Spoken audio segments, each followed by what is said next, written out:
of tribute from Mwele's family.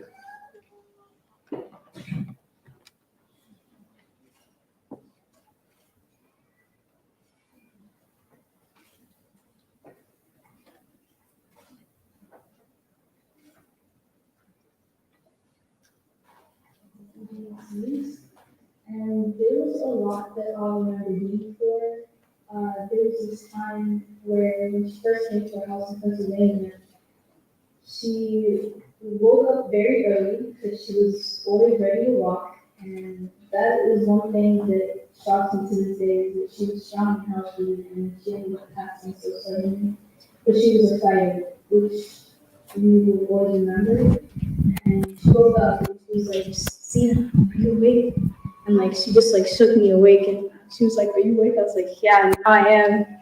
And she was very fun. She was a very nice person to be around. She gave energy in the room. I feel slightly disappointed about her death because I did write her a letter and I told her that everything would be okay, that she could come see us very shortly and we'd take care of her when she came. But she sadly passed away. But I know that she's still with us, so it's not entirely as like miserable as how she passed away because she's still with us all. And yeah, she's always going to be remembered as a very nice person. She always brought the family together.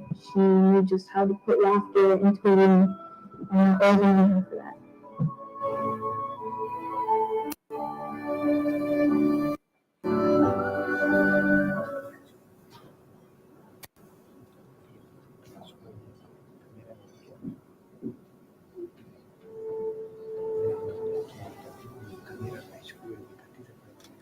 Hi, my name is John. I'm DD Director. Um, Kula was an incredible person, to say the least. She was strong. She was loving, so loving. Everybody knew her how much loving she was. How loving she was. She was caring. She was kind. She was gentle. She was independent. She she could do things on her own. She didn't need anybody else. She knew that she could get things done on her own. And she's a fighter. She got cancer the first time, about and it came back around again, and we were praying that she was going to beat it. As sad as her death was, like, as we said, we all know that it's not going to be as miserable because she will live it with us in our hearts. We'll have stories to tell about her. We have incredible memories that we will share with her and that we will cherish with her. So she's not gone completely. Incredible daughter, Naomi. She taught me so many lessons, including faith and how just never giving up, even when things were going hard, that God will always have a plan. It's one of the most important things that she taught me that I still carry with me. She was an incredible person. I don't know how else to put it. She was amazing. And I'm going to miss her. I miss her every single day. It was shocking to find out when she passed. I remember hearing the news and falling to the floor crying. It was devastating, but we all came together, we all mourned together, and we all took time to remember her, which I'm grateful for. And I'll always miss her. Thank you.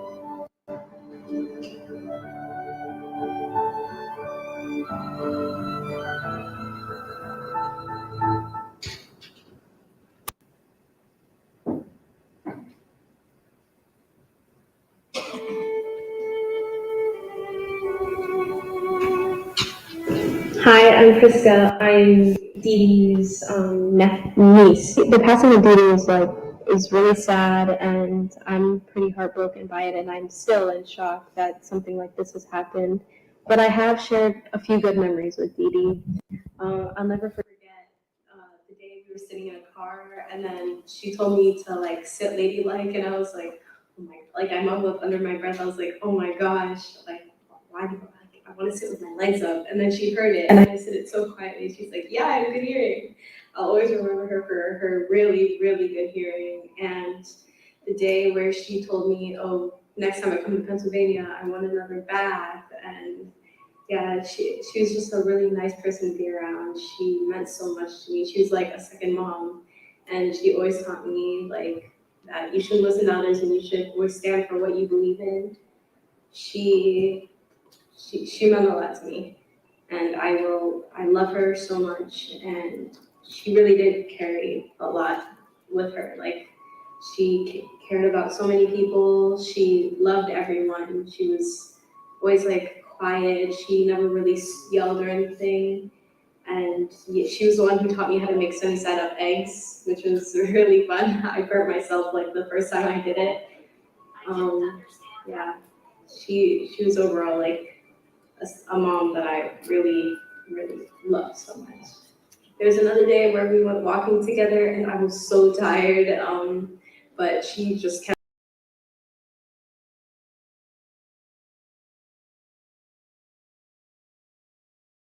exhausted, but she kept going and she kept pushing me, saying, come on guys, we're almost there, even though we were like 3 miles away. And yeah, I miss Dee Dee. I love her so much.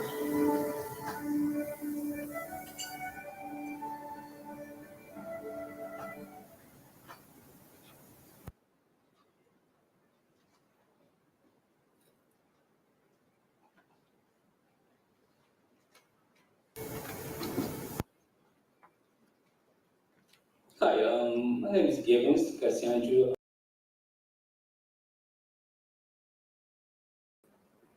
It's sadly that she left us.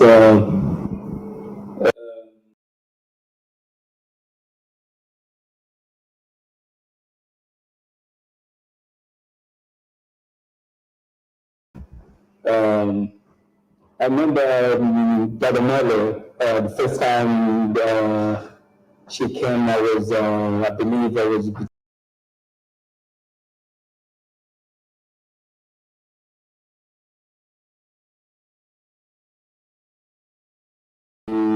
finished university in Dar es Salaam, and she came.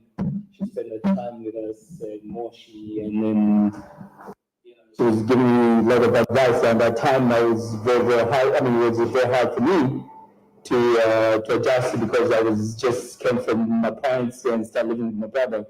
But she managed to advise me with with the low tone voice, very advisable, and she was like telling me like in life is challenge you have to experience and go through a lot of things, which can affect even like your relationship with your previous family, but you always create a new friend or the stuff and then from that point we built bond between me and the Mwele was like every time when I have any problem, anything, or some advice, I call her, we talk, we laugh, all the stuff, and then when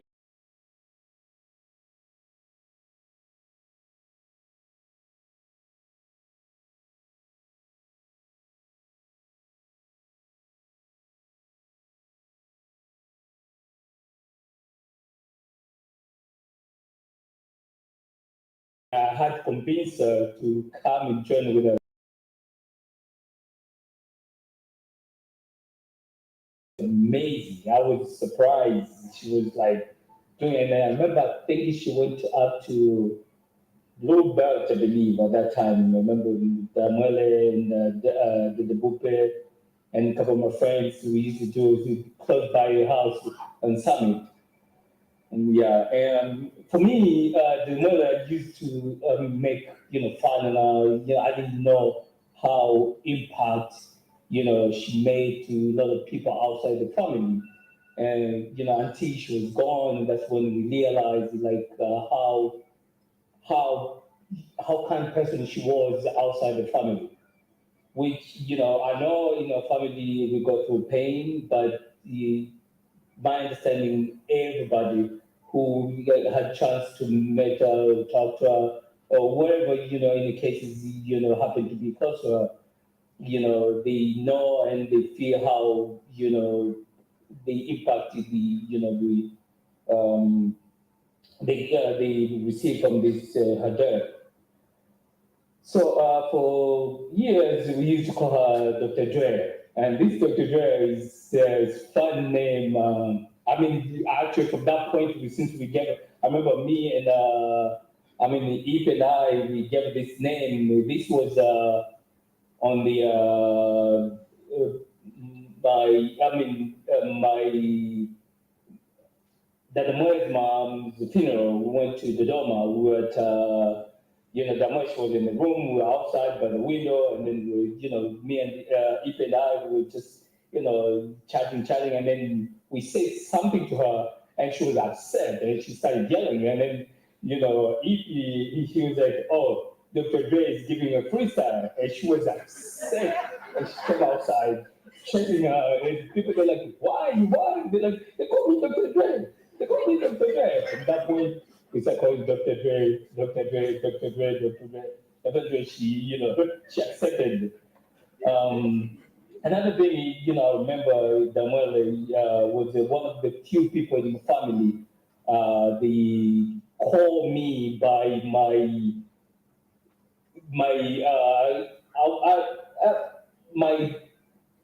native name. My granddad gave me this name. Nobody knows in my family. Few of them knows, but my dad used to call me. My mom she used to call me, and Dada Mwele. I remember only three or four people, but the Mwele used to call me all the time. The name is Tuntufia. For her, she used to call Tunts, and then they end up to be my nickname called Tunts. So now everybody call me Tunts. But the Tuntufia actually is for my dad's side, the native name, which means it's like a praise or blessings, kind of. So the mother she used to call me all the time, and I felt like somebody who was connected to me, not just personal, but in cultural way from my grandparents to me to translate to her, calling by that name. Actually, it's painful and sad, but I know, God has a reason. I won't, blame God. I won't, thanks God, He had given us, chance to be with my sister, and she did what she did, or what she did to a lot of people. And I know not only in Tanzania, not only my family, all over the world. And we realized that she was, an amazing person to be with her, to talk to her, to get advice from her. And I know she left a big, shoes to fill, but we thank God that she did what for all those people she managed to help them advise wherever and another big thing I learned from my sister is she was the kind of person she never sees you as a different person from the different, different kind. Everybody was her family. And she treats you as, her child. She treats you as her brother. She treats you as her sister. She treats you as a mother. Wherever she'll do whatever you ask her to do without questioning. I know, for all those stuff, she left 2 kids, but, I know her kids, wherever her mom left behind, is something big, and they'll learn from her. And not only them, even us, we're going to learn from her. I know it's sad, but let's keep praying for her, and we will see her soon, because we all go the same way, but I know for sure she's preparing us, that probably she's, making us a good place. And maybe God will use it in different ways, but I know for sure.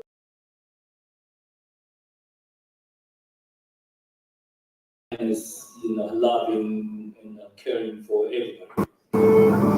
Thank you.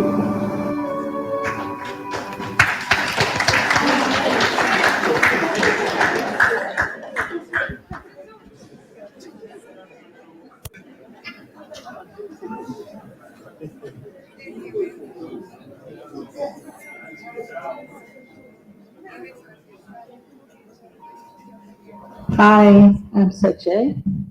Dr. Mwele was my sister, and I wanted to share with you about our childhood, but then can summarize the kind of person she was. So the first one is, I usually call this story the Christmas that was. We are a big family, and every Christmas we took it very seriously. We'll always have a tree in our house. We'll always have presents, and Christmas was a big to-do. So I was 8 years old, and we had done the usual stuff that we do for Christmas. Usually we get more than one present under the tree, and one of them would always be the dress that you will wear to church the next day. So we never worried on the 24th, what are we going to wear tomorrow? Because on Christmas Day, you will get everything, your shoes, your clothes, and everything to wear to church. So come Christmas morning, we all wake up. As usual, my sister would drag her feet. We would wake up at like 6 o'clock in the morning. We are under the tree, and my father would always say, we can't open the presents until your sister is here, so we have to open everything as a family. And she would always show up late. We would be sulking by that time. So this particular Christmas, we opened up, we were so late that we couldn't open all our presents.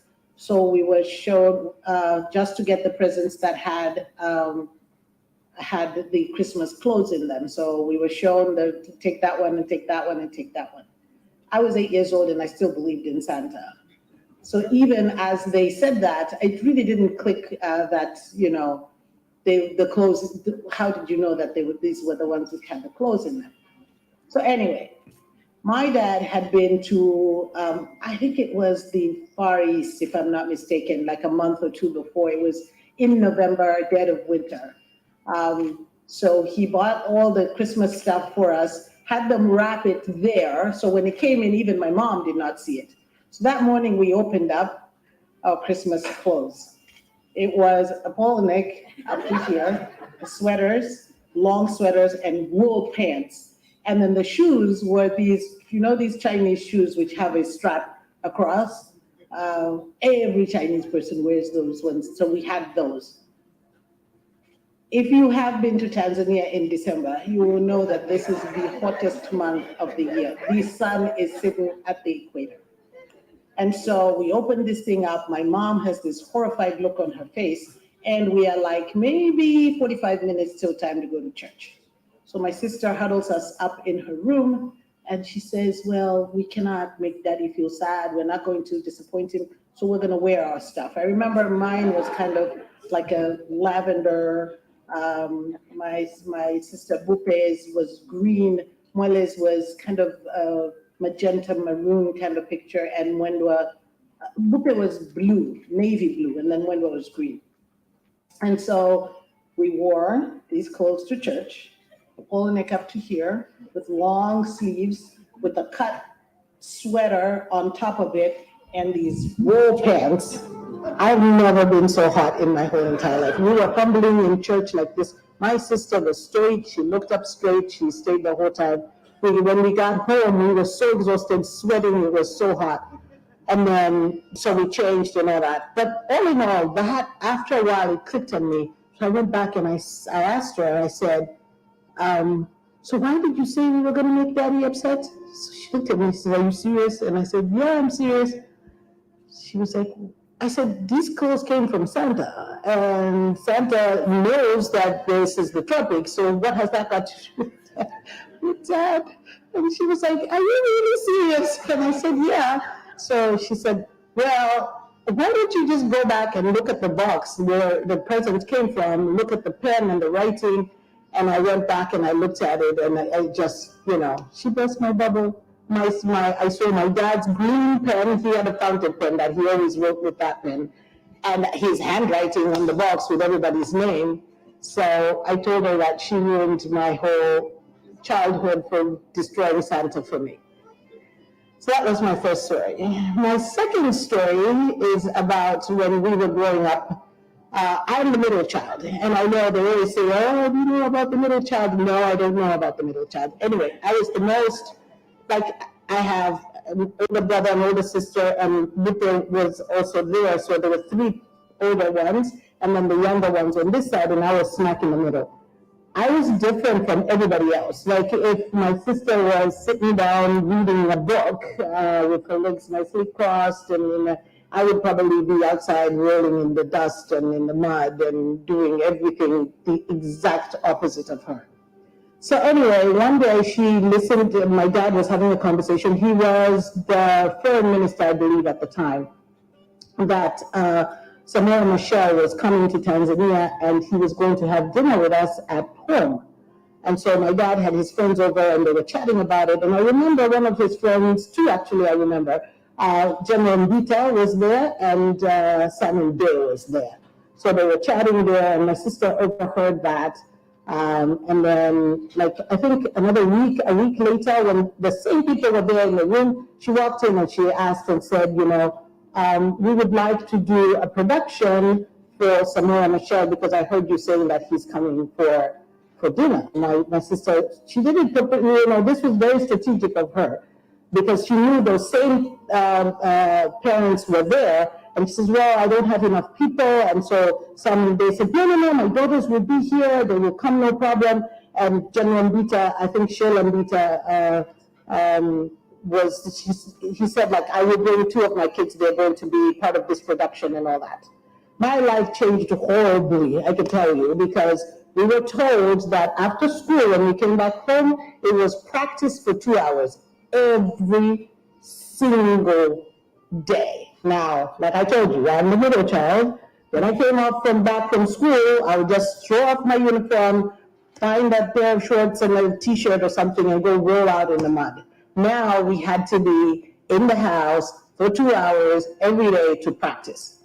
Anyway, it was this big to-do. My sister, for all of those who know Mwele, she made up the whole thing, the whole story. She wrote it down, produced it. She was the producer, the everything for this. It was a big to-do.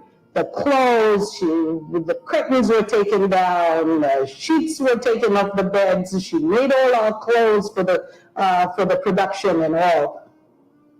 And then, of course, the day came. She, as a normal producer, she huddled us up in the back and told us that she was proud of us and that we were, And then 2 minutes, my father came in and he said, you're not only representing, your families, like you guys, you're not only representing Malecela here, you're representing Tanzania. So for me, it was like, whoa, gotta do well and all that. And so my sister goes out first and speaks this whole thing about, what was the word they used to use for Viva Frelimo, I think it was, something like that. So anyway, she did that whole thing, and then we went out. I think Samora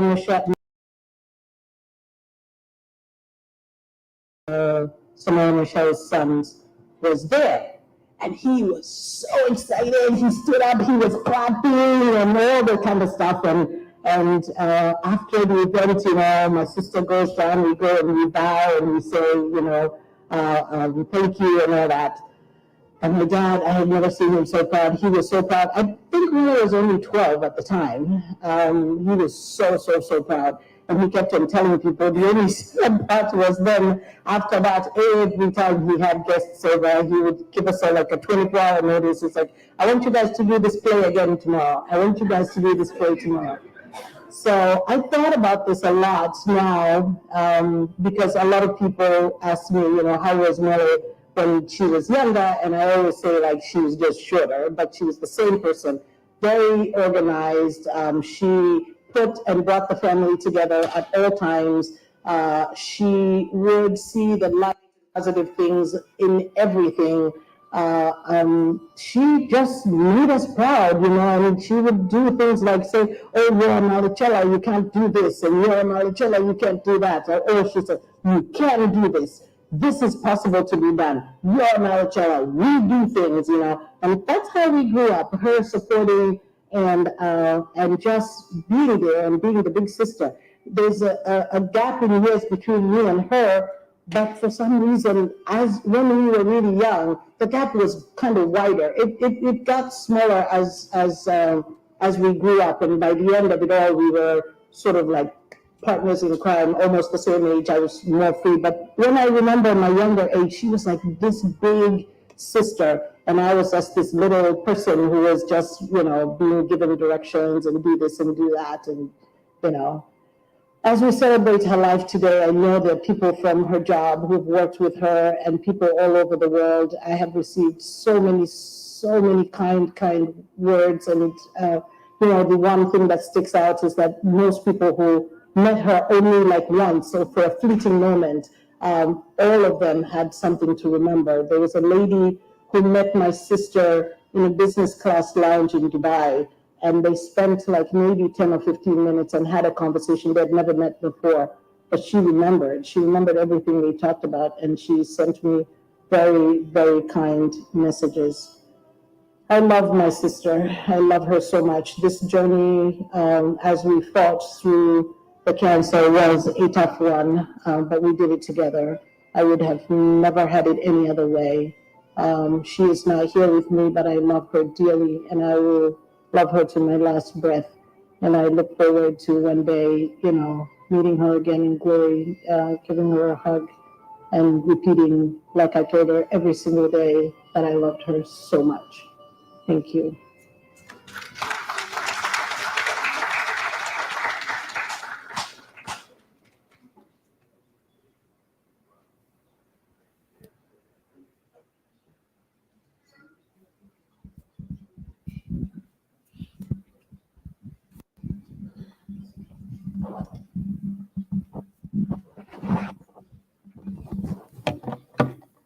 Wow. So now we're going to move to the next stage, which is dinner.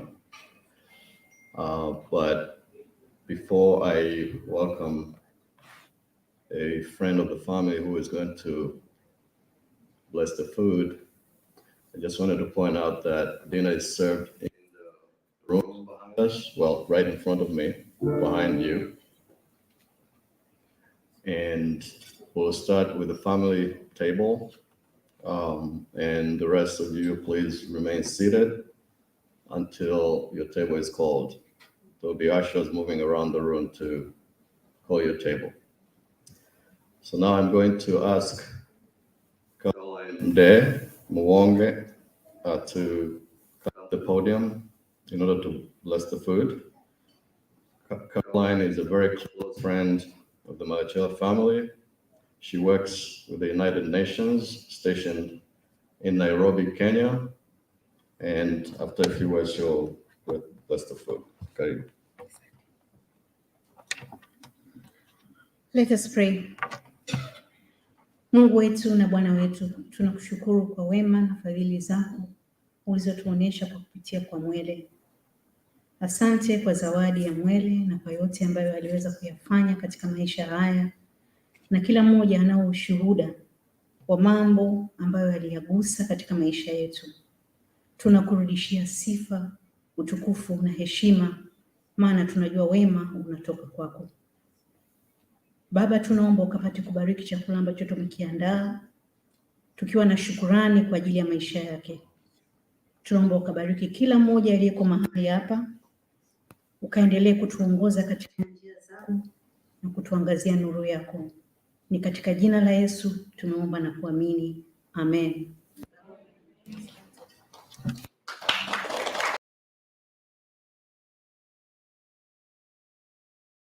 We start the procession to the dinner table. Just wanted to announce somebody dropped their AirPods.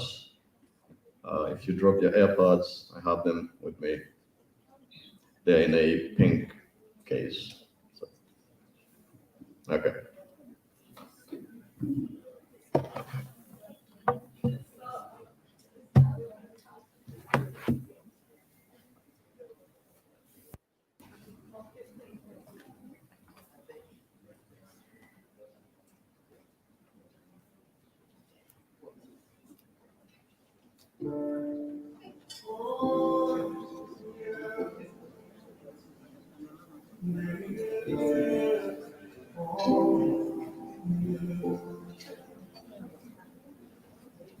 give a little more than you did. And if you try to be more than you did, you're the kind who takes the time to help a stranger in the rain. You please people alive. If it's time enough for those out on, I'm letting the boys go who cannot see. If you shine a little light inside to the ones who lost.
Yeah, yeah.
May I have your attention, please? Sorry to interrupt your dinner, but we kind of want to move the program along. So now I'm going to invite to the podium three very important people who will share a few words about Mwele, Mwele Malecela, Mwele Malecela, and Mange Kimambi. Please come to the podium.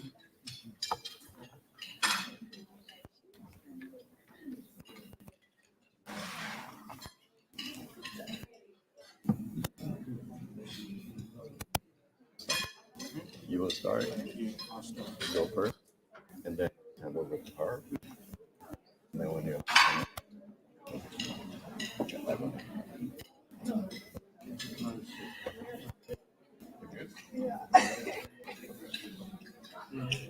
all right. Yeah.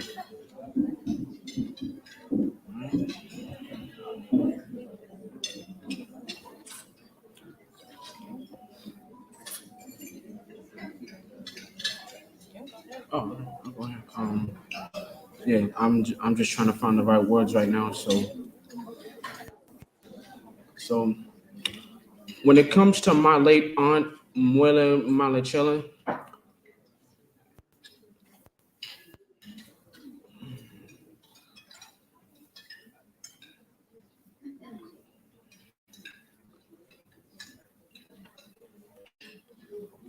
when it comes to Auntie Mwele,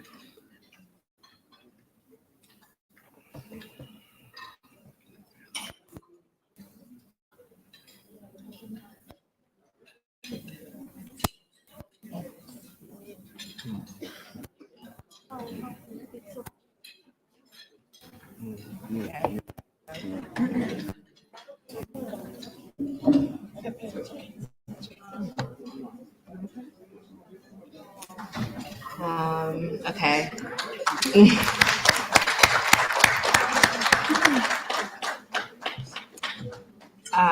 My name's Mwele Malecela. I'm Mwele's niece. My aunt was a lot of things. She was very caring, independent, hardworking, strong-headed. She knew how to command a room when she walked in it. She knew how to teach other people to do the same. I have a lot of memories with her from growing up. She took me on some of my first college tours. She hosted birthday parties for me on Zoom during the pandemic. And the list goes on, but I think that what I'll remember her for most is just her ability to be peaceful and never really get mad at people. She had a way of acknowledging people for what they were and not making it something to be angry about or something to be mad at them for, but just something to accept everyone for who they are and move forward. And so while she is gone and we'll all miss her, that's something that I'll keep with me. And I know that she'll be proud of me for wanting to embody that same trait that she had. Thank you.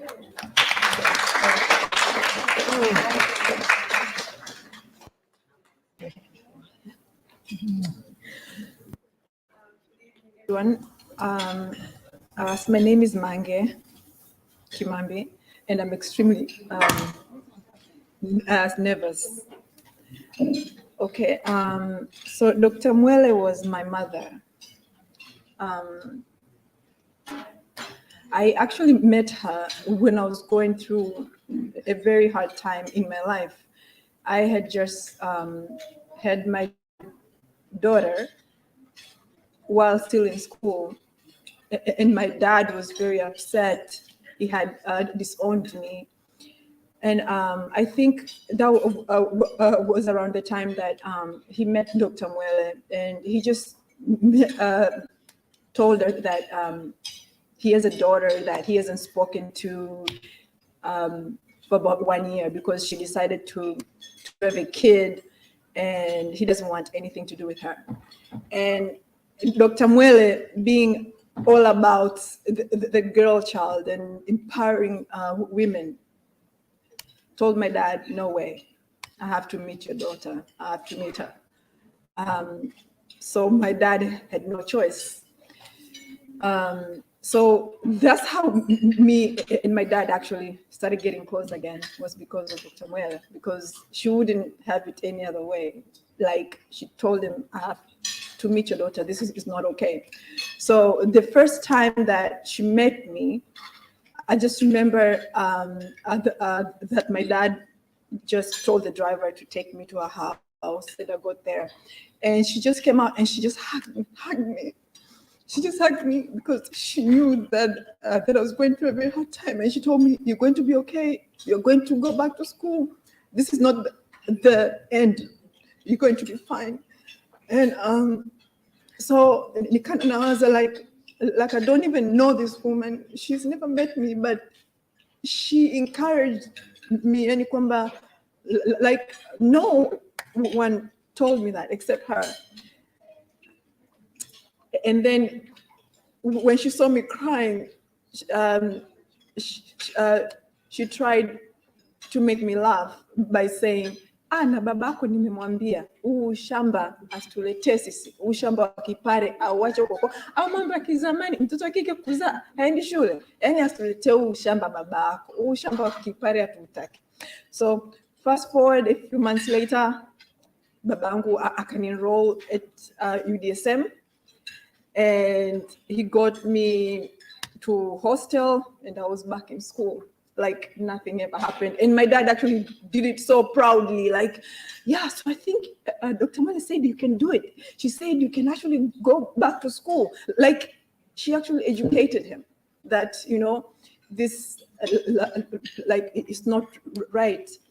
So I graduated. Actually, nilipokuwa second year, my dad passed away.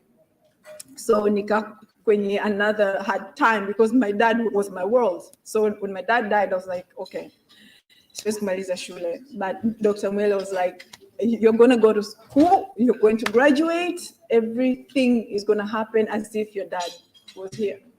And nika graduate shule, and then I got married. Akaniozesha. She was my mom kwenye harusi yangu. She was my dad. She was everything. Yani, she's been there for me throughout my life. Actually, nilivyomaliza degree yangu kwanza akaniambia, bado hujamalizana na shule. Yani, you have to do your master's degree. So I had to do master's because of her, because she pushed me. So nikapata degree yangu kwanza, nikapata masters. I got married. I had my kids. Any stages zote, she was there. For those who know me, know kwamba mimi I'm a very difficult person. Yani na drama nyingi sana. And yani nilikuwa sinampa sana lawama mamangu. Yani it's like lawama nyingi sana zilikuwa zinaenda kwake. And then I remember siku moja nikamuuliza, nikamwambia, why don't you get tired of me? Why do you love me? No one can love me, because of the way that I am. And I have so much drama. How can you do this? And then she just said to me,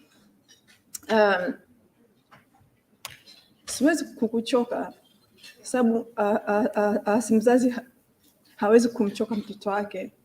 and you're my daughter, you're a part of me. So nikikuchoka ni kama nimeichoka a part of myself, you know. So that was Dr. Mwele for you. Yani she could love anybody. Yani hata uwe mtu wa design gani. Yani she will love you because she only saw the good in people. Yani hata uwe na mabaya yako 5,000, she will see that one good thing in you. And she could tolerate anybody, you know. And okay,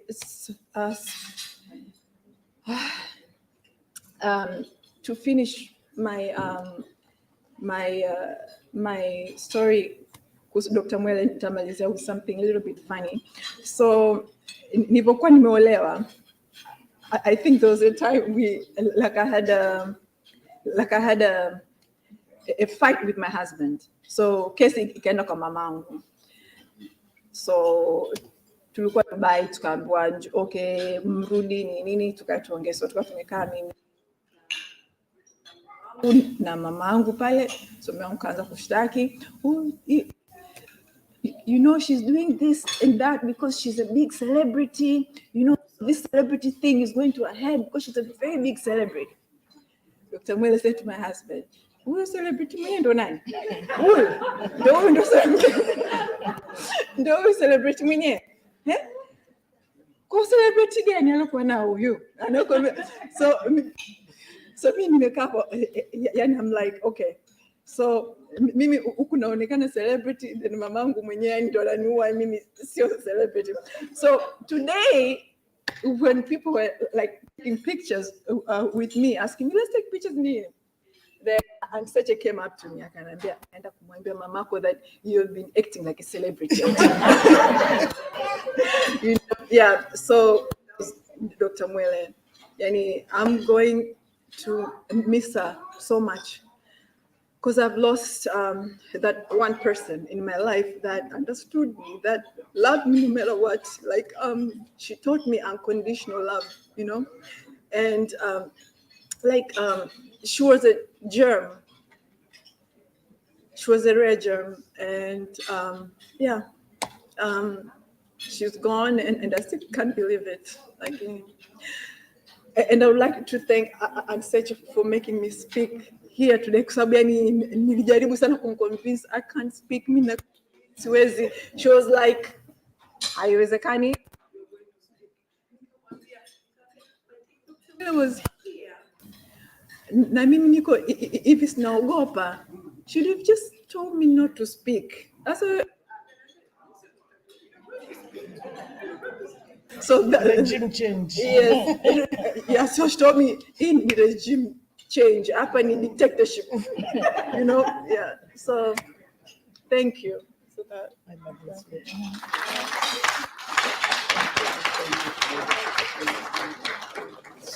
See? Thank you. Thank you so much. Wow. Yeah.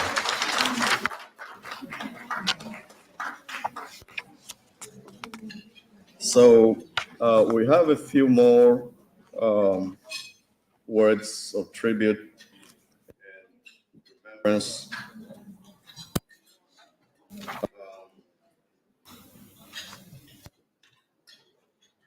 And I'm going to invite, not this second, I'm going to invite Seche back to the podium in a bit to introduce our next two speakers.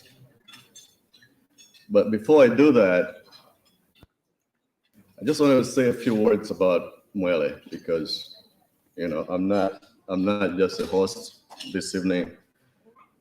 Mwele was a dear friend for many years, and as I said earlier, it's still difficult to think of her in the past tense, right? So Mwele and I met in the late 70s in Dar.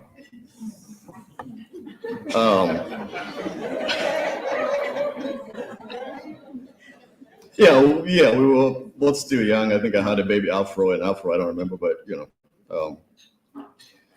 But even before we had met, we had many mutual friends, so I used to hear about her from some of our mutual friends, something about this gorgeous young lady who didn't go out much.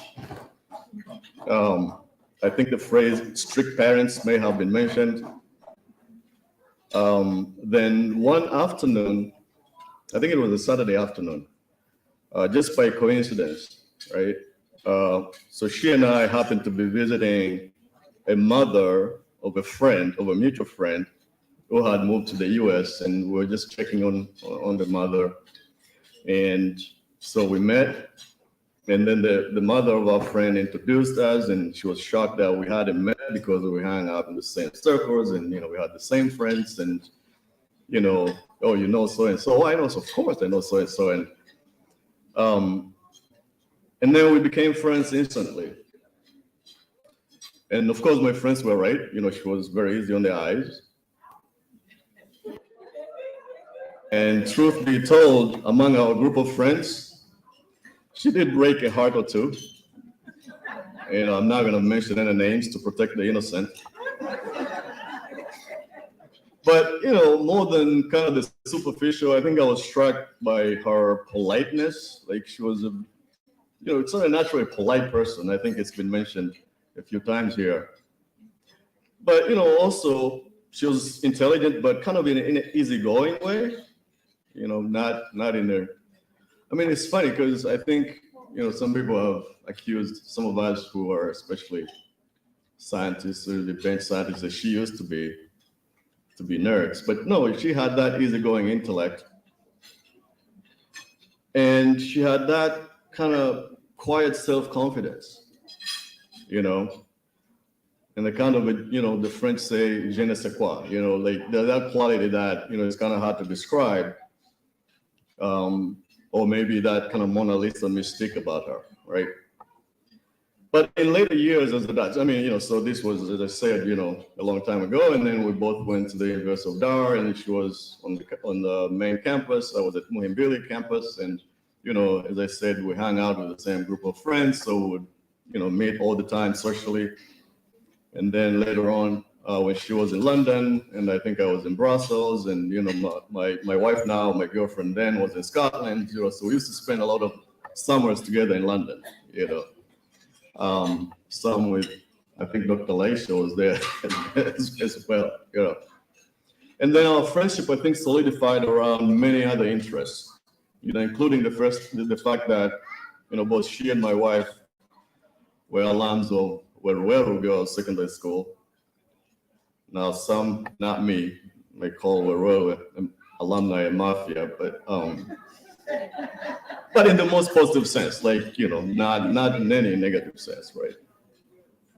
But, I think she is the prototypical student and eventual leader, that Mama Kam, for those who went to Weruweru. I don't know if there are any other Weruweru alums here except Laisha and my wife, but and of course, Seche. Yeah, I mean, oh, there's another one there. Yes, of course, Lulu. Yeah. Oh, yeah, and I'm forgetting my sister-in-law. I don't know. This is going to be an interesting ride back to Virginia today. And then later on, I think, after our graduate training, so as Seche mentioned earlier, I'm going to study parasitology at the London School. And, I was studying virology, but we still bonded on especially healthcare issues that affect, Africa and Tanzania specifically. Everything from NTDs to HIV/AIDS, TB, malaria, and you name it. Zika, some of you may know that she had quite a few battles around Zika, for example, and most recently COVID-19. So even while she was battling her own illness in Geneva, she still was very proactive and active in the background most of the time. And I know this for a fact because, this is firsthand information, where she was working with like-minded folks to try and influence Tanzanian government's response to COVID-19. And knowing some of the scars that she had from some of the battles she had fought, this was not easy to do. But that was Mwele for you, okay? If she thought she could, have positive influence, she would not hesitate, no matter what the cost was, right? And that fighting spirit and positive attitude, as has been mentioned by different family members, were evident to the end. Even while she was in the hospital in Geneva, her positivity never wavered. I mean, I remember my wife and I will call to check on her, and she'll be the one assuring us that she's gonna be okay. That is not something that you encounter often.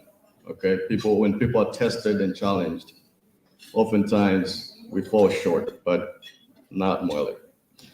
So I miss her friendship, incredible inner strength, humanity, and most of all, her mere presence.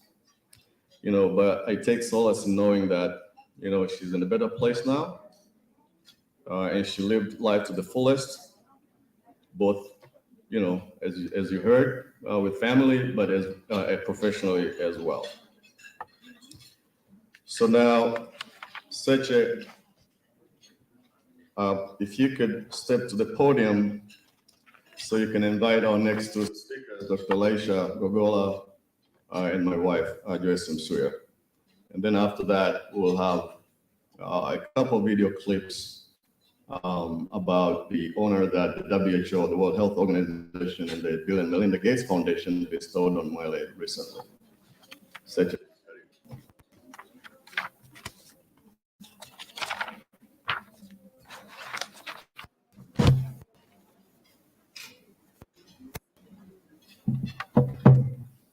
Hi, everybody.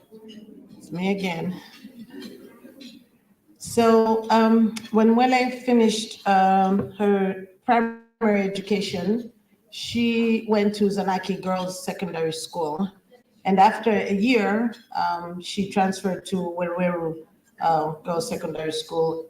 In those days, going to boarding school was like the in thing, and Werweru was like the, place to be. So there she was going to boarding school. My parents were terrified as usual. One, because she was the firstborn and they hadn't had an older child. I mean, we did go to boarding school when we were little, but that didn't count. So, and the thing that bothered them the most was that she's going into her second year. So most of the people that she's going to be in class with have already known each other for a year. So how is she going to cope and all that? And Mwele, being who she was when she got there, she wrote this whole letter, don't worry about it, I love it, and tunaenda shamba, tunalima, tuna shamba dress, and all these kind of things, and made it look like it was really, fun. And then she said she has made a lot of friends. And by the end of the year, when they were coming home for the summer holidays, she wrote a letter home and said, I'm coming with my best friend. I've invited her over for the summer. She came home with Dr. Laisha. They were, I think, maybe 15, 14 or 15. And the minute she walked through our doors, she became our sister. She became family. We have shared everything, together, since my brothers passed, my mother, and all that. And she has been a formidable friend to my sister. I mean, I can't even call her a friend. She's family. Laisha, they went to school together in Werweru, and then Mwele went to University of Dar es Salaam and Laisha went to Muhimbili. And then when Mwele went to the UK, Laisha went to the UK, and they lived together for all those years that Mwele was in the UK. And then when Mwele came back to Tanzania, Laisha stayed in the UK, and she's a cardiologist in the UK. When Mwele got cancer and she was really sick, Laisha would, on a weekend, just pack a bag, fly over on a Friday, spend the weekend together. They would not sleep the whole night, just chatting. And then Sunday night, fly back to work in the UK. And, you know, she, in the end, you know, she was there. She helped me. We went together to Mwele to rest in Mvumi together. And then when we came back, had to go back to Switzerland to go and pack her house. Again, I was with her. And so when I called and I said, I'm having this memorial service, she says, I will be there. She flew from the UK to be here. Let me introduce to you my sister, Dr. Laisha.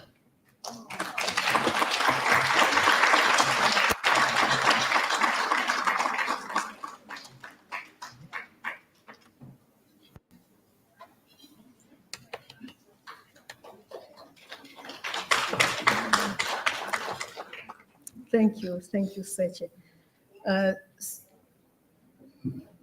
So it's just really a great honor for me to stand here and talk about Mwele, my best friend, my sister, and somebody that I don't even have enough word to describe to.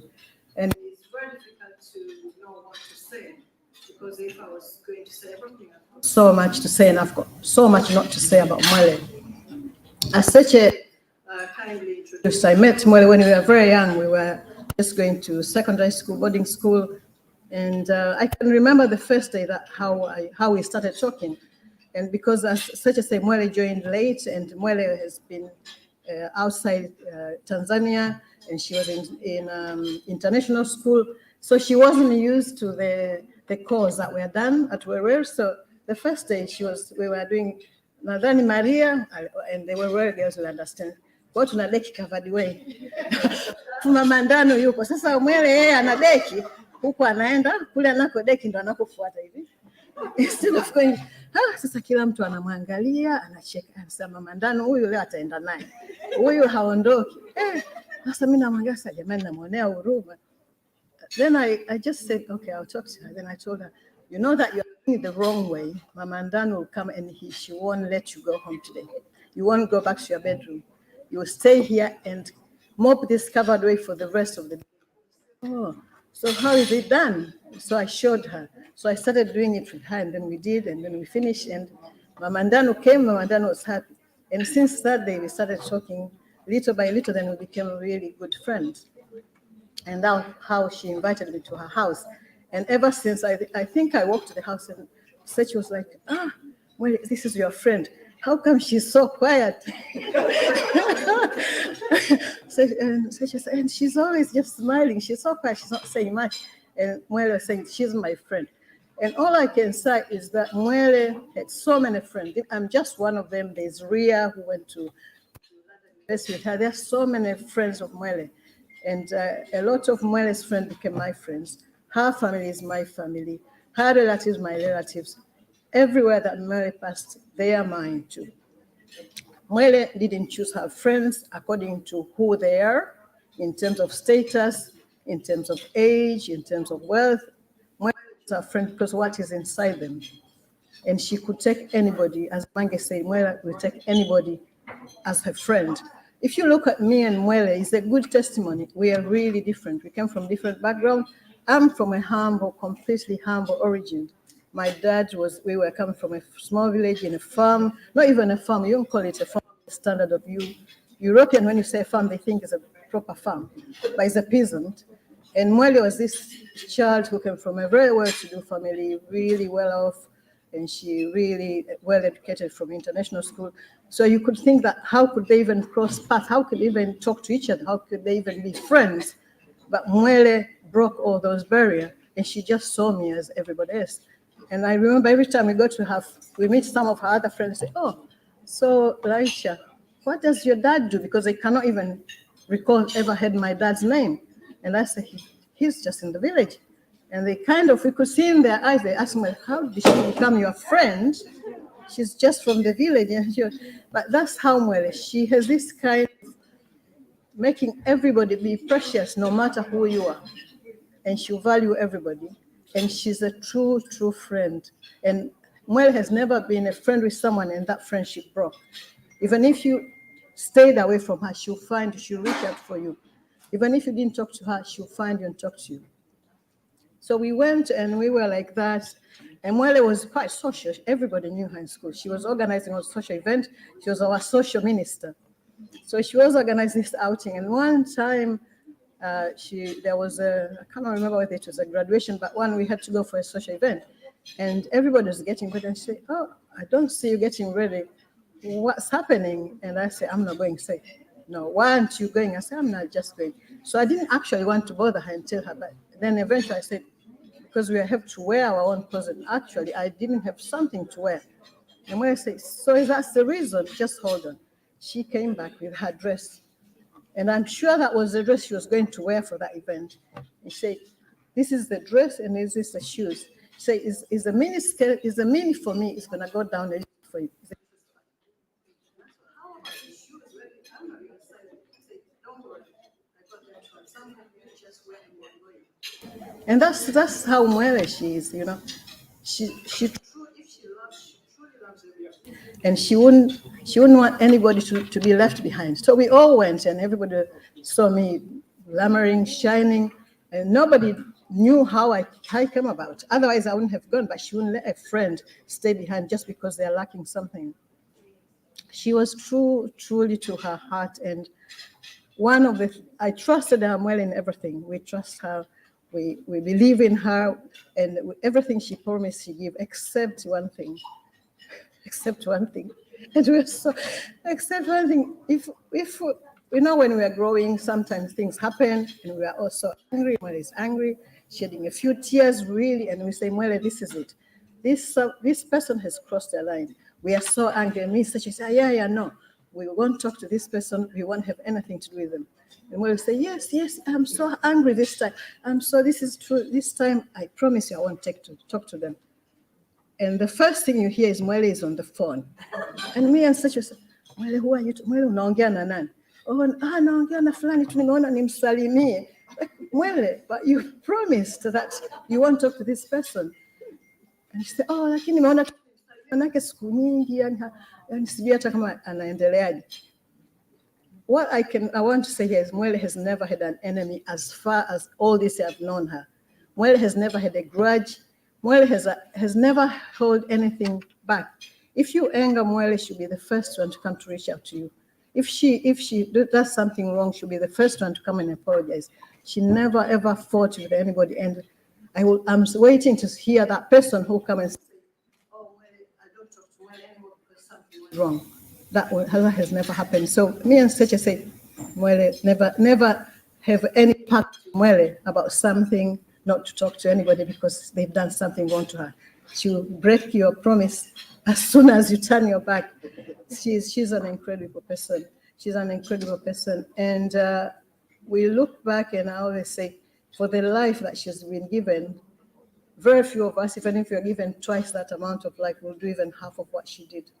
Because she did so much for her family, so much outside her family, her profession, and for the whole wide world. So I truly cherish that. I was one of the lucky person to have spent so much time with her. And I could never, ever have a better person than Mwele. She taught us how to love unconditionally, how to be selfless, and how to value everybody as a human being, as who they are, without having any barriers. Thank you very much.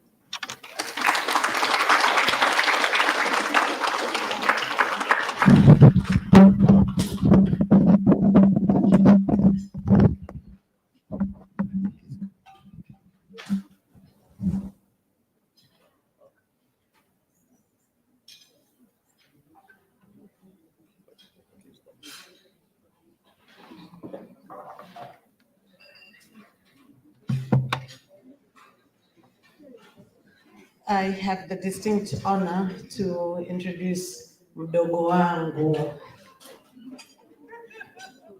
She's this big shot. I had to bring my phone with me to read her title.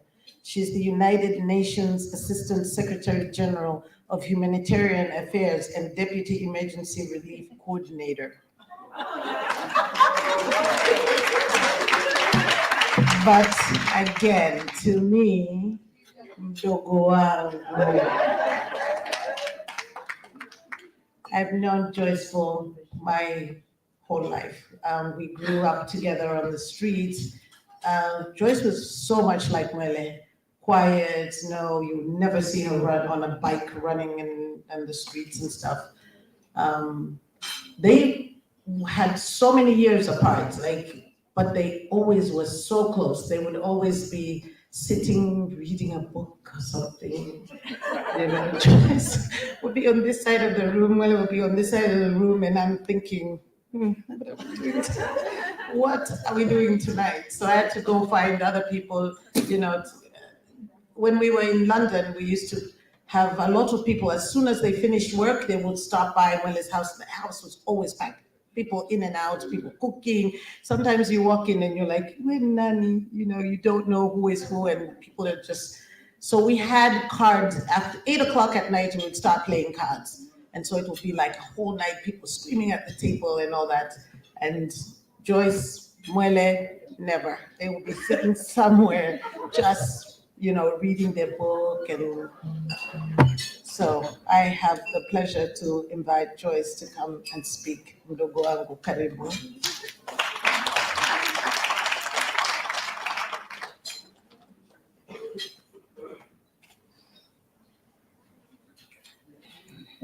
Thank you for reminding me that I'm younger than you. Thank you so much. I'm truly, truly honored to be here.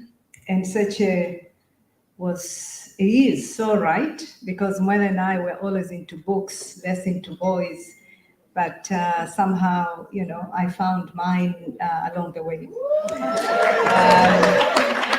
But I want, this event is about Mwele. And I was reflecting 2 days ago when Seche kindly asked me to speak. If I were to have a word to describe Mwele, what would it be? And for me and for my family, Mwele was a gift. Was a gift to me, and I will explain, was a gift to my family. And by my family, I mean pre-marriage and also after I married my husband, but also following that. What Seche did not disclose, but it's an open secret, Mwele's late mother went to school with my late mother in Loleza. And my mom, my late mother, when we were growing up, there were 6 of us, my sister is here, she used to speak Kinyakyusa. And my mom used to say it was Dada Ezerina who taught her how to speak Kinyakyusa. Our late brothers, Geoffrey and Senyagwa, were also friends. They went to Ilboro together. Our fathers are also friends. So I knew Mwele from that part of the family heritage, which, to be frank, I probably took it for granted until Joyce Phase 2, and I will explain the Joyce Phase 2 part. Mwele was a brand in Weruweru. I was a blue skirt. I'm much younger than Seche. Thank you for reminding me, Dada Seche. I have to honor you. But I remember when I went to Weruweru, Mwele was the bar that Mama Kam reminded all of us that we needed to surpass. And for me, as a young girl at the time, with very similar backgrounds with the Malecelas, I really strived and was inspired by Mwele's value system. The values of humility, the values of resilience, the values of distinct, extraordinary kindness that you rarely find in today's world, and even then in the 80s in Weruweru, hard work, and never took people for granted. Mwele to me was the real deal. And I remember thinking when I grew up, I wanted to be like Mwele. But also after finishing Weruweru, I went to Mafinga, national service for 1 year. And I used to write letters to Mwele and say, how do you survive, And she would give me very sound advice. And it was all about value system. It was all about how to be a decent human being. During the dating time, she also advised me the do's and don'ts. And she used to tell me, Joyce, you need, in addition to reading books, you need to have responsible fun. And I didn't know there was such a thing of responsible fun. She was ethical. She was inspiring. She had a very strong moral campus. And I'll give you just one example. In 2005, our mother passed away, and Mwele was living in Upanga, and we were all thinking, who knows, Mzee may choose to marry somebody else. That's fine, that's his life. But Mwele would go and visit Baba every single week to make sure that he was fine. And then she would go an extra mile and write to us, to me, to say, Baba is fine, Baba is not fine, you need to take care of this and that. And for me, that symbolized and demonstrated the true friendship. You meet many people, but once you leave, sometimes they forget the roots. And Mwele never forgot the roots. And she remained in touch with my siblings in Tanzania. Mindu Street also was a family street for many, many of families, including my own siblings. Internationally, we crossed paths because I worked in international organizations similar to her. And every time I met Mwele, we always talked about our upbringing, the Weru story, the Mafinga story, and many, many other stories. For me, Mwele also inspired me to be better than what I envisaged for myself. And I could say, if there was a person, there are many persons who have shaped and molded my professional and personal journey. Mwele will be part of that story, and I have a lot of respect for her. She was more than an extraordinary friend, more than Dada, more than an aunt to many. She never missed, we have 2 kids, our kids' birthdays. Even when she was sick, she would send me a WhatsApp message to say, please wish Melanie happy birthday, or Ethan happy birthday. And to me, that again demonstrated the specialness that Mwele had. So I would say I look at Mwele as a gift, maybe not the one that came from Santa, as Seche nicely said, but a gift that brought the best out of people. And certainly I am an exhibit A out of that. A gift that made me and Onesmo's life and our children richer, because she always checked on us, whether we were in China, South Korea, DC, Tanzania. And even when she was sick, as Onesmo mentioned, we were in Kenya, we called her. She was more worried about us than, we were calling to check on her after the treatment. And her resilience, her resolve to life was absolutely extraordinary. I can add, within the UN system, she's very, very, very well respected. Some of us get into these jobs, we are not ready, and the pressure cooker destroys us, but that was not Mwele. Professionally, she was sound, and as a human being, she was an amazing, decent human being. I will, when I think of Mwele, I think of a waridi flower that continues to give in different ways. In smell, you can do a jasmine tea, a jasmine diffuser, a jasmine flower on the table, or just a jasmine on the head. And for me, Mwele was a gift that continued to give even when life was very, very tough. And I'm very, very grateful to God that our paths crossed. Thank you very much.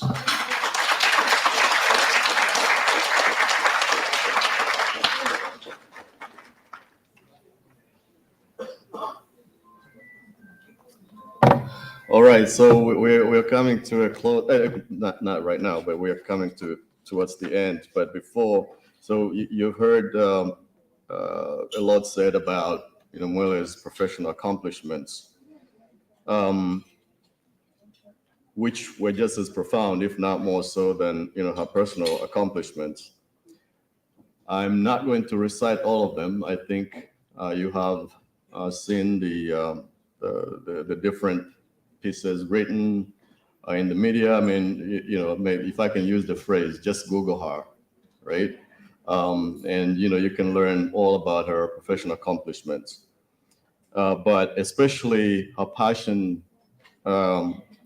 concerning neglected tropical diseases, or NTDs for short. These are diseases that affect mostly poor people, especially in sub-Saharan Africa. And that was Mwele's passion to the end. There are a couple of video clips. I don't know if Santa is ready.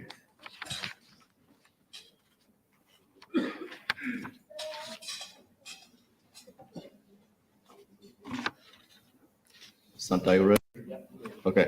Yeah, there are a couple of video clips, one by Dr. Mwete, who is the director of WHO Afro, and another by Melinda Gates, which describe a initiative that WHO and the Bill and Melinda Gates Foundation have initiated in the honor of Mwele. Here we go.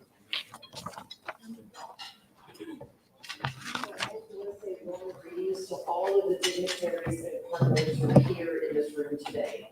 I am so happy to be back on the continent of Africa again, and it feels like an absolute honor to be here with all of you. Now, as I look out at this distinguished crowd, I'm reminded that there's one really important face that's missing, Dr. Mwele Malecela. She was at the World Health Organization as the director for many years of neglected tropical diseases, and she passed away earlier this year. And what I want you to know about Dr. Mwele Malecela was she wasn't just committing to ending diseases that are neglected. She worked tirelessly to make sure she was reaching the people who were most often affected by these diseases and the people who were most overlooked. And I know that in the same spirit, it's what guides so many of us here in this room today. So we will also be announcing that with our African partners and the institutions that are fighting malaria, we're going to launch a new philanthropic fund with 200 partners in collaboration against neglected tropical diseases. That is the Children's Investment Fund Foundation and the Elma Philanthropies. They're both going to come into that fund. So in memory of Dr. Mwele Malecela, who understood what's possible when women and girls lead. She understood the resilience of women. She understood the women female scientists. She understood the women on the front line and how ingenious they were about giving messages and solutions to communities.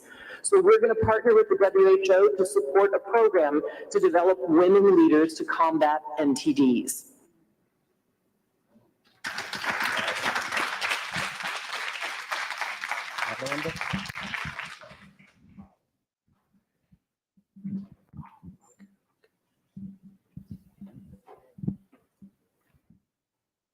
And finally, before, I think I have two things. One is on Mwele. As you know, part of my speech which I kept is just to read about Mwele. As you know, earlier this year, we lost a true NTD champion and a beloved member of our WHO family, our sister, Dr. Mwele Malecela.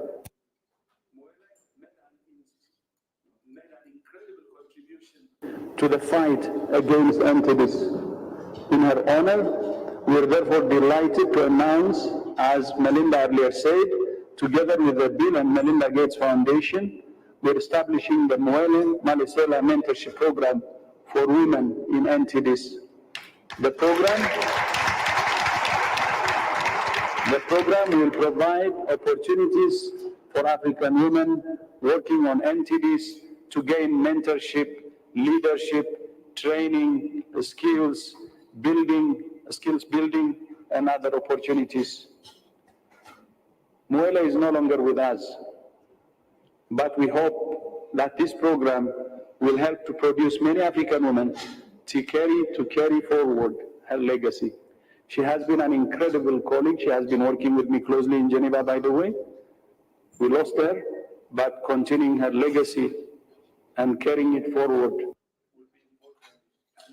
We're happy to partner with Melinda on this program. So I'd like to take this opportunity to thank Melinda.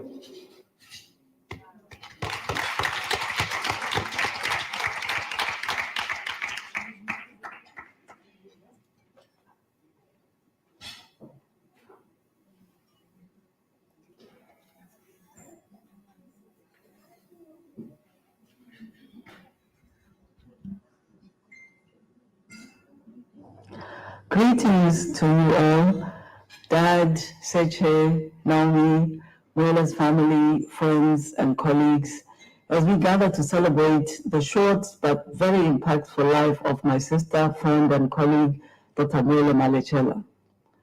Like you, we miss her warm and inspiring presence, her teasing, her positive and ever-optimistic outlook.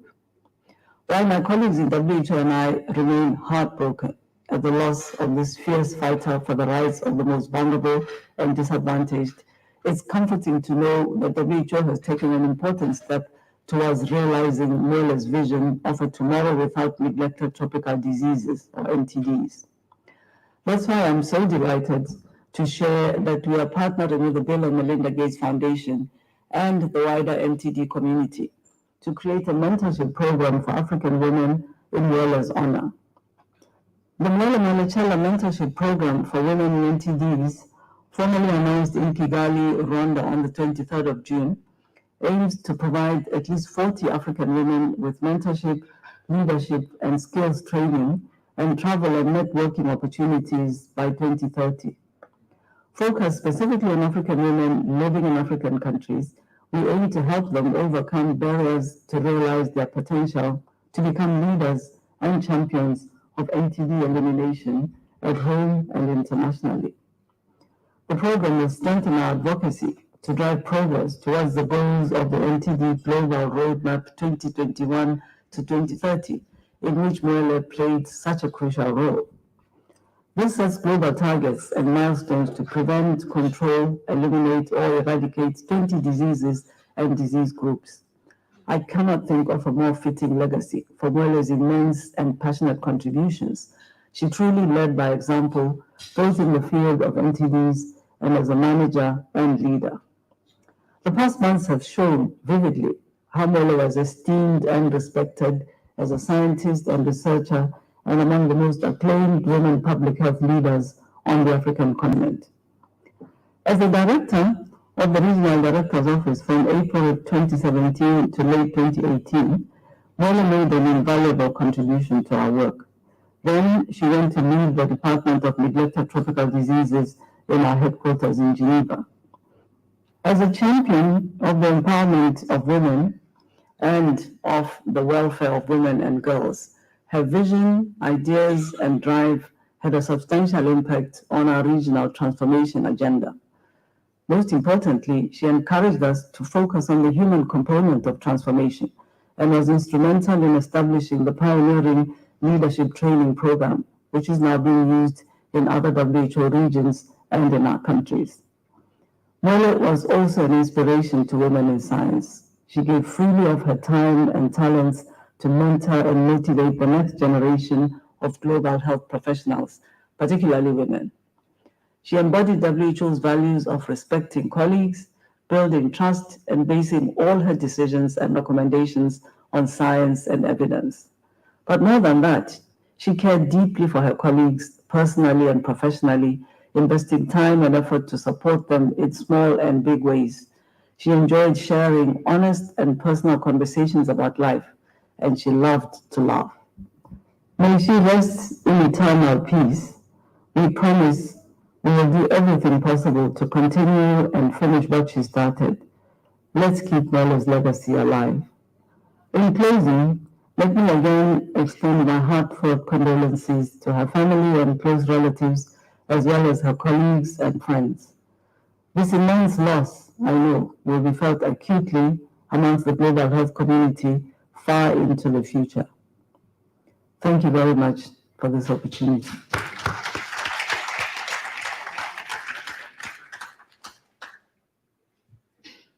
So with that video, that concludes the prepared remarks, but now we would like to open the mic to anyone who has a few words to say about Mwele. And we ask that you keep the remarks short. We have about 30 minutes this room. Please, but if you want to say a few words, please approach the podium.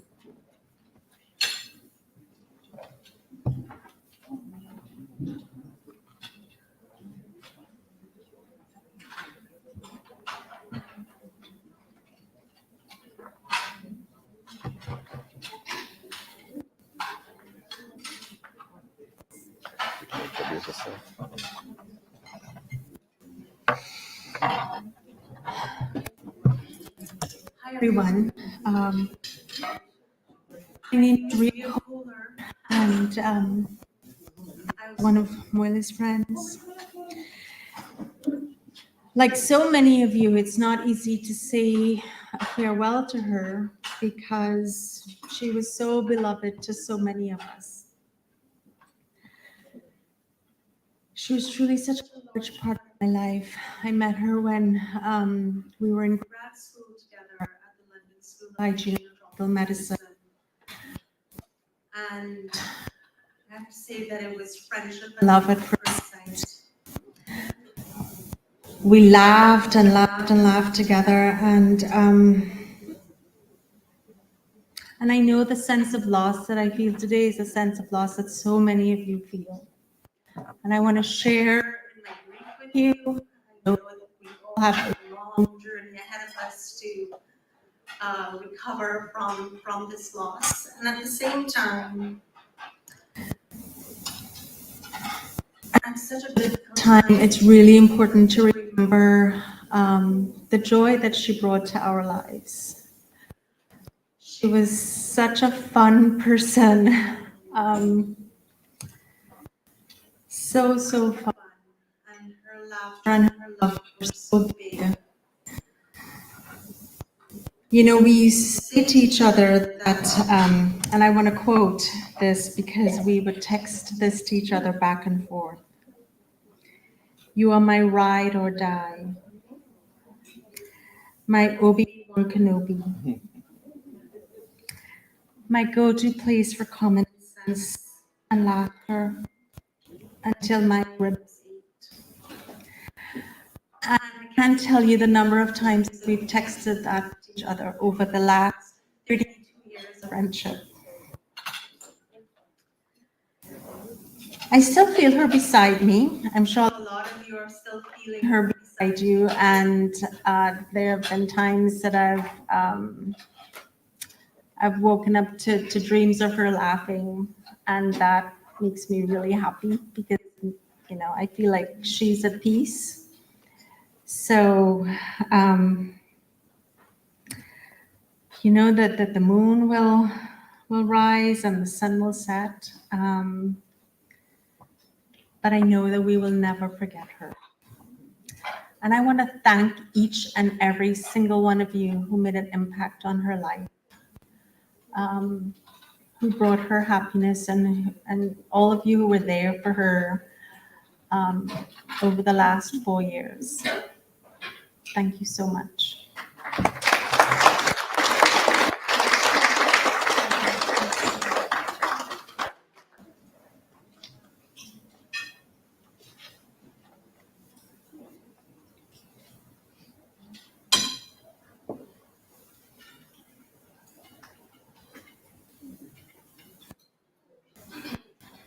Hi everyone, my name is Alma, and I know Auntie Mwele because my grandfather and my late grandfather and Babu Malecela were good friends. My grandfather was Sammy Day, and Auntie Mwele holds a special place in my heart because she held space for everyone as they were. She was never judgmental. She was never too traditional. She just accepted you as who you were. I last saw Auntie Mwele in 2019 at Raya's house, and I was going through some major life changes. Some changes where tradition would typically shun me for those changes. And she was so encouraging, so uplifting, so understanding. And she just kept reminding me of who I was. She kept reminding me of my history and kept telling me, you know, I'm going to be okay. I have a 5-year-old, I'm a single mom now, and she just kept talking to me like, you're going to be okay. He is great, and you're doing great in your journey. And that meant a lot to me because as a woman from my culture, you know, we need to be uplifted more. And she stood up for women. She really did. And that meant a lot to me. And I will always be grateful. I will always be grateful for that. I will always hold that honor and space and reminder. And thank you, everybody that has shared such wonderful memories of her, because they all are very true. And to Auntie Seche and all her close loved ones, I want to say, just because she is absent in the physical, I believe she is stronger in spirit, and it only gets stronger. May God bless you all. Thank you.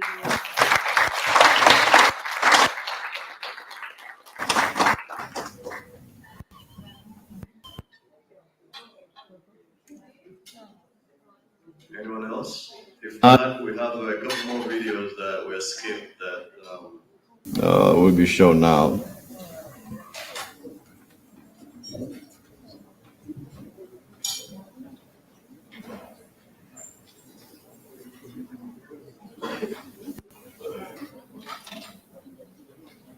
Thank you for the opportunity to say a few words about my friend, my colleague, or as I often call her, my sister, in the fight against neglected tropical diseases, Dr. Mwele Malecela. I've known her for almost 20 years from her work in Tanzania with fibrosis control, her role as director of the National Institutes of Health in Tanzania. And I remember how excited I was when she became the director of the Neglected Tropical Disease Control of the World Health Organization. I saw that, and my first response was, yes, what an outstanding selection, because she brought so much intellectual heft and thought, but also kindness and compassion to the world. And there's no question that she not only was the most qualified in terms of knowledge, depth, and breadth of knowledge, and coming to that role as head of entities at WHO, but there's a certain sparkle about Mwele and a certain genuine love of humanity and kindness. That's what I remember the most about her, is that she would always talk to you like a real person, and vice versa. And our conversations were always deeply meaningful, and really got to the core of what we do, which is helping humanity and the world's poorest people who suffer from neglected tropical diseases. The last time I saw you all was before the pandemic. We had a very health organization. We just sat and talked and really thought about what the role we need moving forward, but also, she always had in our heart the people and the names and faces of those suffering from neglected tropical diseases. And that's what she really helped to teach me, is not only looking at it analytically or as a scientist and developing interventions for entities, but also to think about the people who truly suffer from these conditions. And she had that brilliance to be able to combine those two things, the intelligence of its need for disease control, but always keeping the vulnerable populations first, and how to work with ministries and countries on the African continent, but also globally. And I think from that standpoint, I don't see how she can be replaced. We can aspire to reach her level of combined intelligence and compassion. But she was very unique in that regard, and loved and appropriately loved because of it. So, I know it's hard to do. Someone is a bigger person as was to do justice, saying a few words about her, but I miss her terribly. I think about her all the time, and I want to thank her for the opportunity to say a few words.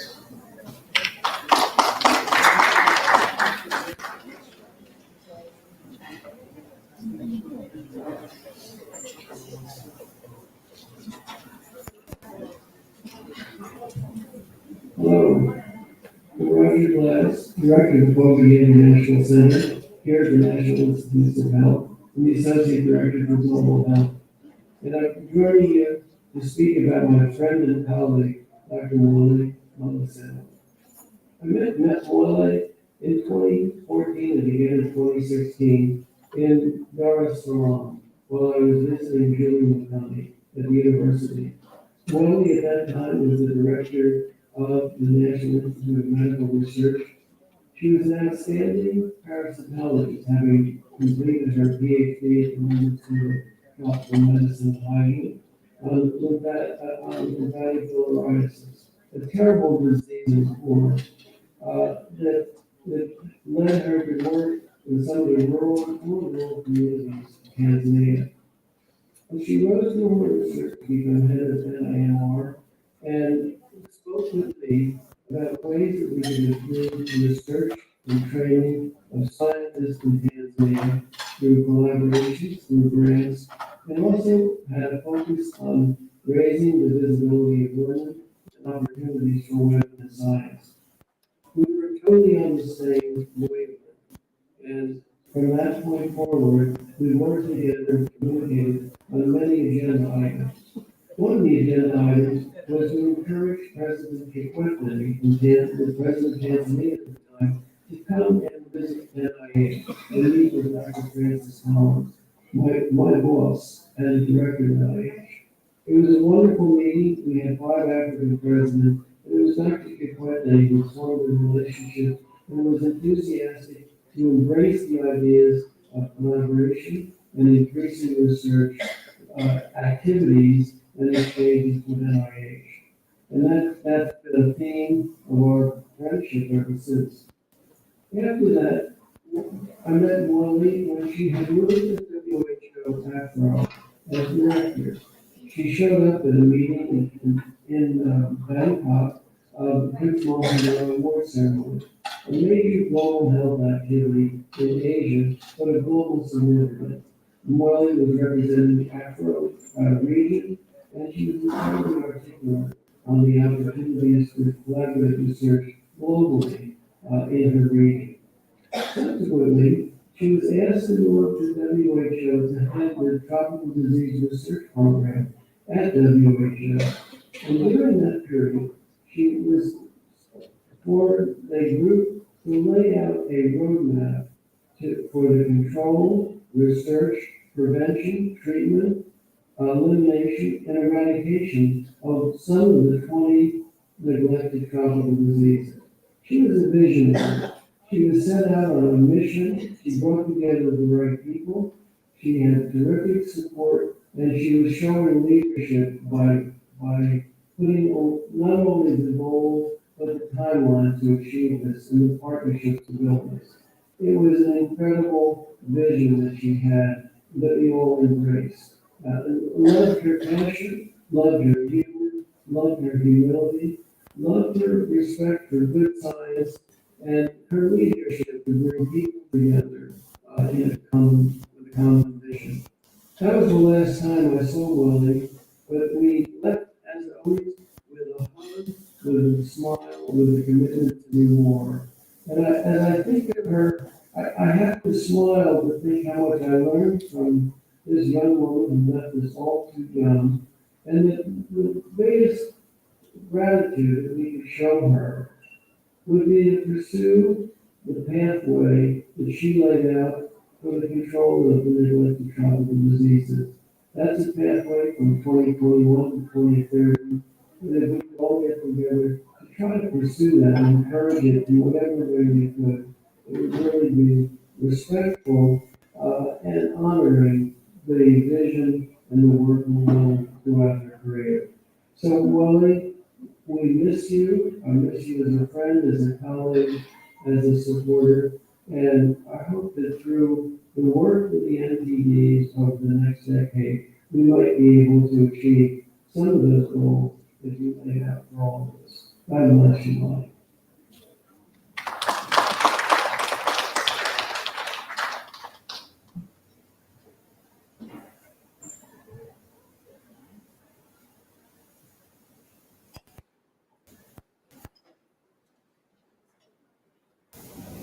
My name is Mwele and I work in Jioni University, and I'm a fellow in the Catholic Sciences. I do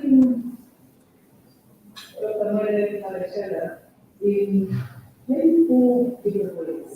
One, socially, she was a very a colleague in terms of scientifically, and we had a lot of common backgrounds. We both went to a very different times, and we both worked for health institutions, public health institutions. I was for university, and was also working for National Institute of Police.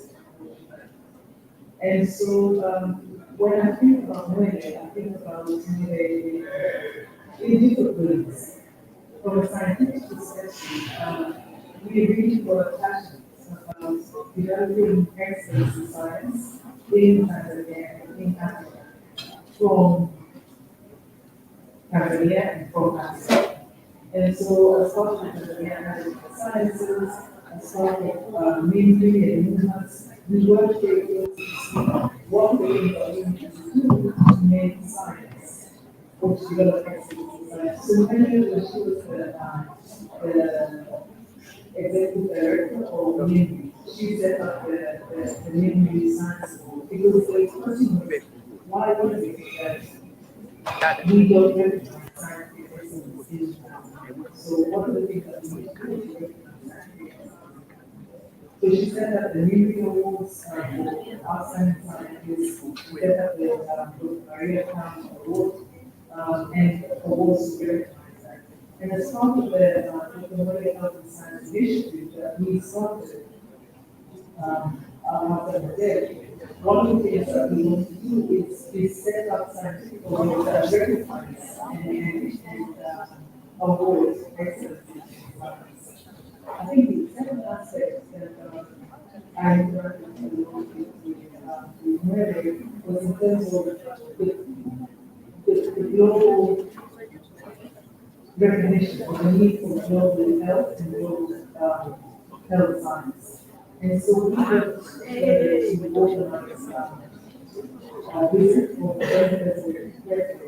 NIH, and then following that, we organize a visit for the principal to the director of the NIH, and then this was part of the process of increasing the value or increasing the prominence of scientists in Africa globally.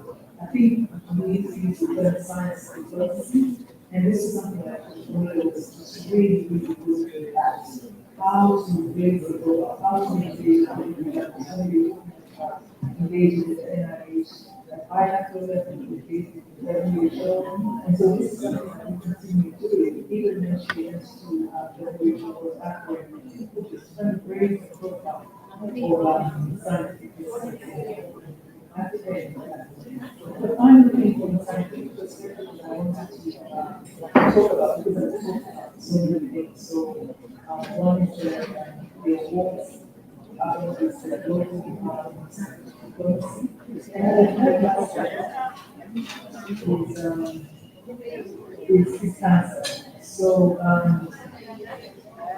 once she had diagnosed with cancer, we talked about what are the things that we need to do to raise the profile of cancer. We have raised the profile of cancer in Africa in a way that would improve healthcare cancer, as well as improve scientific research for in cancer.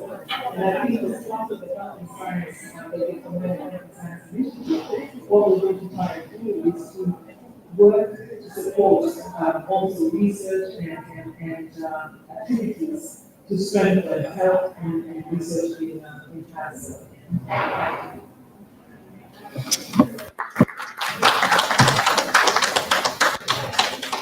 Thank you. So with that clip, we are coming to the end of the program.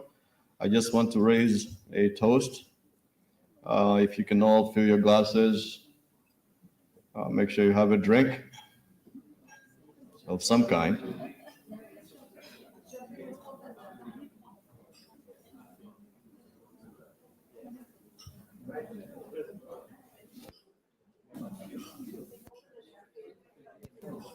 Oh, we need someone to open the champagne bottles that are scattered around the room.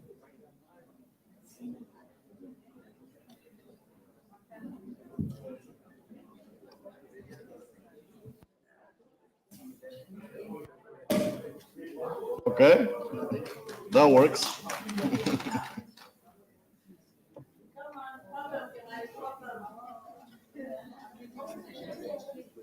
Fofo, come on.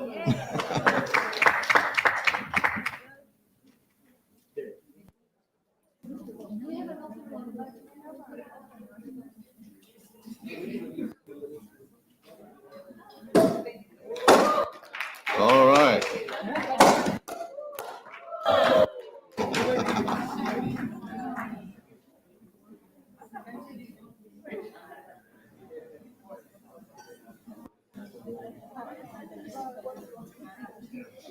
Do we all have a drink? Oh, Santa, do you want to propose a toast? Okay.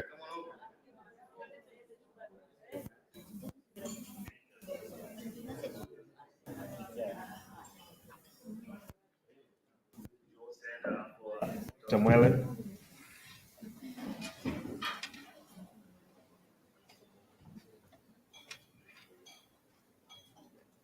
Everybody got their drink filled up?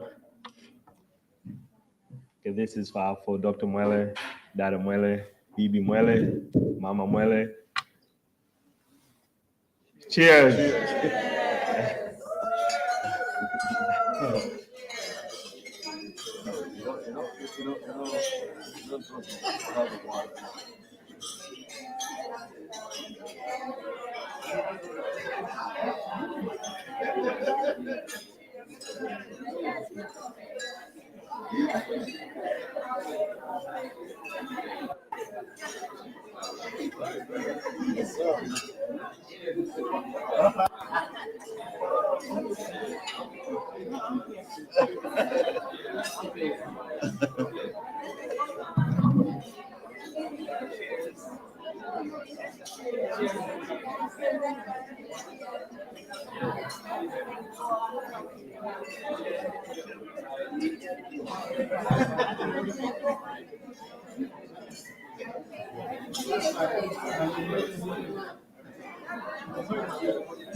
Put over the glass. Put over the glass. Ah.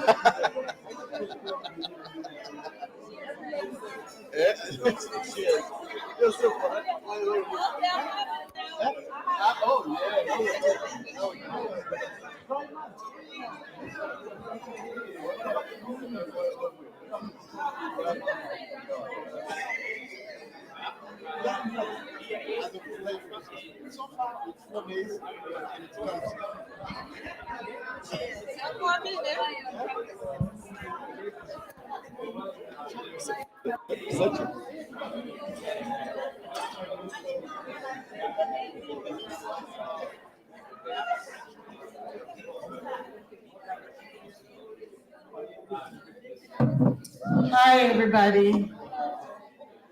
I just want to take this moment to say thank you. Waswahili wanasema shughuli ni watu na watu wenyewe ndio sisi. I'm very, very grateful. Kule nyuma wanaomba mkae tafadhali.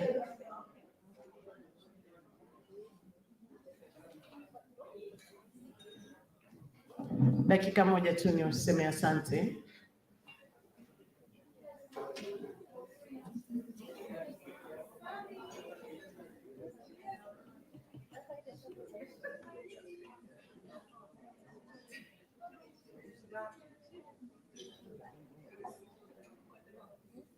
I just want to say thank you so much. Nawashukuruni sana sana sana kwa kuja. Najua kwamba hii shughuli isingefana kama isingekuwa nyinyi.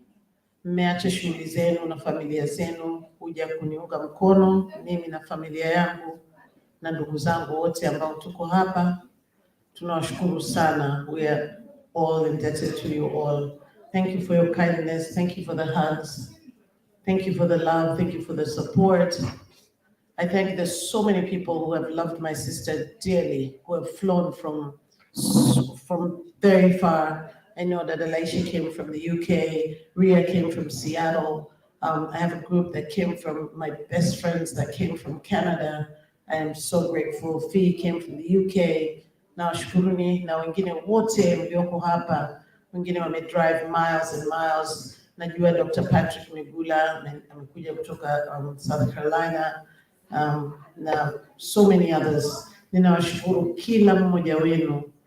I know that your presence here has been a blessing to me and my family. Asanteni sana. This night would never have been what it was or what it is without you guys, and I really appreciate it. Asanteni sana. Cheers.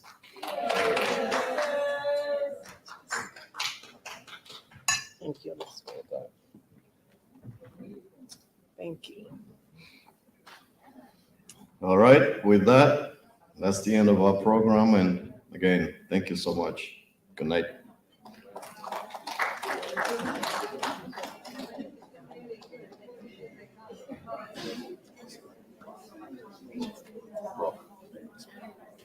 Thank you.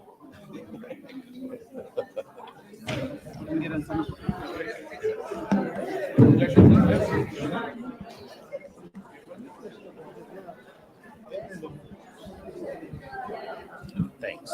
Thank you so much. Thank you, my dear. It wouldn't have been anything without you guys. Unamkumbuka? Patrick. Yes. Oh my goodness.